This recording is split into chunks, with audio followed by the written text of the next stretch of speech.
सोने के घड़े। विजयपुर नामक गांव में धर्म नाम का जमींदार रहता था।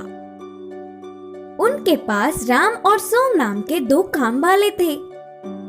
इतने सालों से वे दोनों उन पर ही निर्भर होकर काम कर रहे थे, इसीलिए वह जमींदार उनकी कुछ मदद करने की सोच रहा था।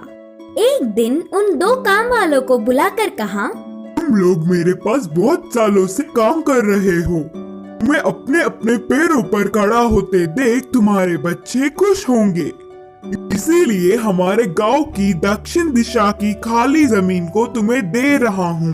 तुम लोगों से जितना हो सके उतना लेकर खेती कर लो। इधर के पेड़ों और पत्थरों को हटाने में तो थोड़ा समय लग ही जाएगा, इसीलिए 5 साल तक तुम्हारा कर्ज भी माफ कर रहा हूँ। बोलकर जमींदार ने कहा।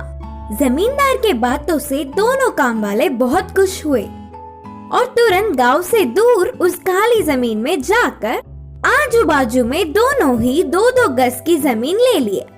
वहाँ के जमीन पर खराब पत्थर और पेड़ों को हटाकर साफ कर रहे थे और ऐसे ही धीरे धीरे खेती का काम भी शुरू करने लगे। एक दिन राम अपने जमीन की खुदाई कर रहा था, तब अचानक उसे एक आवाज से उसके हल को कुछ लगा और उसे बाहर निकालने पर वह सोने के 2 घड़े थे। उनमें बहुत सारे सोने के जेवर भी थे। बाजू के खेत में काम कर रहे सोम को बुलाकर पूरी बात बताया। तब तुरंत सोम ने कुछ सोचकर कहा, अरे राम, हमारे इतने सालों का मेहनत का प्रतिफल अब मिल रहा है।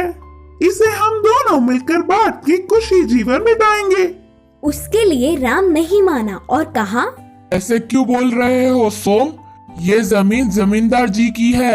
इधर मेरी हर चीज पर उनका अधिकार है। ले जाकर उन्हें ही दे देंगे। पागल लगते हो।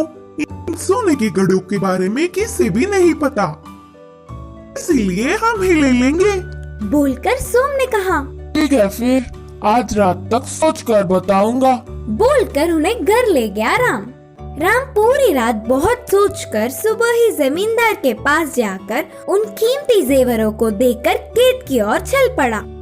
फिर राम को कोसता हुआ उसके जमीन में भी कुछ कीमती मिलेगा ही करके ध्यान से धीरे धीरे जगह जगह सोम ढूंढने लगा।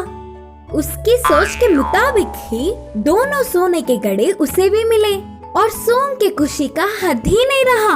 बाजू के खेत के राम को यह बात पता ना चले, इसका ध्यान रखा और उन्हें घर ले जाकर छुपा दिया। वह पूरी रात सोम को नींद ही नहीं आई। अगले दिन सुबह ही बिना किसी को खबर पड़े शहर जाकर उन जेवरों को एक बड़े सेठ को दिखाकर और वह सेठ ने उन जेवरों की जांच करके नकली है बोलकर नक्की कर दिया। अब ना कुछ कर पाते हुए उदास होकर घर आ गया सोम। अगले दिन ही जमींदार ने अपने घर राम और सोम को बुलाया। जेवरों से भरी उन सोने के घड़ों को मैंने ही उस जमीन में गाड़ा था। मेरी इस परीक्षा में राम सफल हुआ। मुझे धोखा देने की सोचने वाले सोम की जमीन भी राम को ही दे रहा हूँ। अब से वह पूरे 4 गज की जमीन पर ईमानदार से काम कर लेगा राम। बोलकर जमींदार ने जमीन के कागजात राम को सौंपे। जमींदार को धोखा देने की सोचने पर सोम को अच्छी सबक मिली। इस कहानी की सीख है कि दूसरों की चीजों पर बिना लालच किए ईमानदार रहना चाहिए।